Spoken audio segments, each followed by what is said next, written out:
Hi, welcome to my very first podcast. Yes, the production looks questionable. That's intentional, though. I wanted this to feel relaxed, messy, and honestly low pressure. Are headphones necessary? Absolutely not. Does the microphone matter? Also no. But somehow adding a mic magically turns this from a random YouTube rant into an official podcast. I don't understand why. Everyone else does it this way, so I decided I would too. And since this is episode 1, I thought we'd start gently by immediately oversharing. Because I've had so many thoughts lately, and if I don't say them out loud soon, my brain might actually explode. So congratulations, I'm transferring those thoughts directly into your head. Hopefully after this, I sleep peacefully tonight while you question everything instead. This whole spiral started while I was scrolling online like everyone does at 2 a.m. And I realized how much information exists now about identity and sexuality. There are labels, explanations, communities, definitions for almost everything, which is amazing, genuinely. Access to understanding is a good thing. But then I wondered something. If I had grown up with all this information when I was 15, would it have helped me? Or would it have completely overwhelmed me? And honestly, I think younger me might have struggled more because I spent years stressing about finding the perfect label. I felt like I needed certainty before I was allowed to exist publicly. Like I had to define myself perfectly before telling anyone who I was.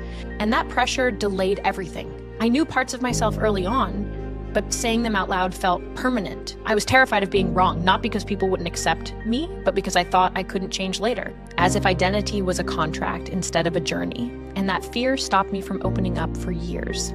Looking back now, that mindset makes zero sense. You can't be wrong about something you genuinely felt at the time. Growth doesn't invalidate past versions of you. It just means you learned more about yourself. But online discussions sometimes make it feel like changing labels is betrayal, especially for women in queer spaces.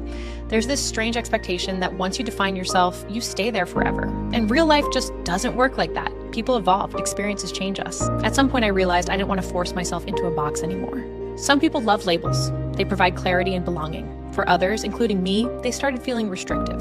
So I stopped chasing precisions and chose comfort instead. That shift removed so much anxiety. Identity stopped being a test I needed to pass. Around the same time, I also started learning about boundaries, which sounds simple until you actually try setting them. The first time I told someone what behavior I wouldn't accept, I felt guilty, like I was somehow being difficult. But boundaries aren't punishment, they're just self-respect made visible. And learning that changed how I approach relationships entirely. Now I observe more before investing emotionally, because early chemistry can hide incompatibility. And attraction alone is not enough reason to stay. Your 20s really teach you that. The older I get, the more comfortable uncertainty feels.